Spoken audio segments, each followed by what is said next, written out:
Türkmenistanyň hususan da Aşgabatyň orta mekdepleriniň mollimleri ne may aýy, ne de ýyllyk zähmet ruhsat üçin aýlyklaryny alyp bilýärler diýip Azatlyk radiosynyň paýtagtdaky habarçylary aýdýarlar. Belläp geçsek Türkmenistanda 2017-2018 okuw ýylynyň 25-nji maýda tamamlanmagy bilen mektep mollimleriniň aglabasy 1-5 iýun aralygynda özleriniň 45 günlük ýyllyk zähmet ruhsatyna çykdylar. Şuň iýun aýynyň 11-i ýöne muňa garamazdan maý aýynyň aýlygy henüzem berilmedi.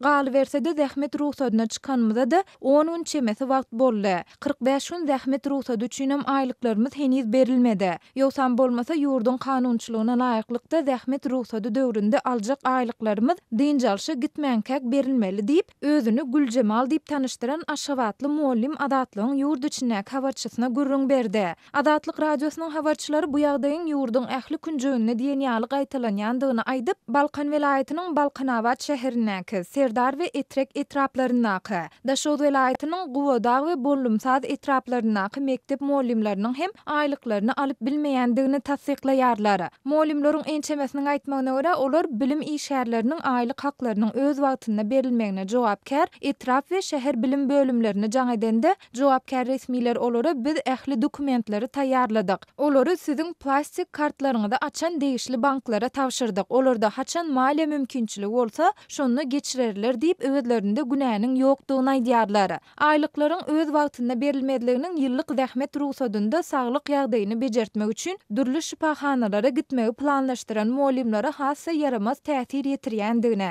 sebäbi olaryň bu şipaxanalaryň töleglerini wagtynda geçirip bilmeýändigine Azatlyk radiosy bilen söhbetde şolan käbir bilim işgärleri aýdýarlar. Galyberse de mollimleriň ençemesi azyk we senaat haritlarynyň hemde günnelik durmuşda peýdalanylýan beýleki hyzmatlaryň şeýle-de dollaryň gymmatlamagynyň günne diýen ýaly dowam edýändigine ünsü çekip, aýlyklaryň wagtynda berilmediliginiň öz günüzeranyny hassa kynlaşdyrýandygyny aýdýarlar. Türkmenistanda döwlet işgärleriniň şol sanda mollimleriň aýlyklarynyň öz wagtynda berilmediligi bilen baglanşykly wakalar inni 2 ýyldan gowrak wagt bäri wagtal dowam edýär. Geçen ýylyň iýun aýynda döwlet işgärleri şol sanda mollimler öz aýlyklarynyň mart aýyndan bäri berilmeýändigini aýdyp, 3 aý bäri dogan aryndaşlaryndan ýa-da tanış bilişlerinden alan karz pulunyň hasabyna ýaşaýandyklaryny habar beripdiler. Galyberse de Türkmenistanda hususy guruluşy kärhanalarynda işleýän işgärleriň ençemesiniň hem birnäçe aýlap öz zähmet haklaryny alyp bilmän kösenýändigine Azatlyk radiosynyň ýurt içindäki habarçylary geçen aý habar beripdiler. Yerli synçylaryň we ýaşaýjylaryň ençemesi ykdysady kynçylyklar sebäpli ýurtda nagt pul ýetmezçiliginiň ýiti duýulýandygyny,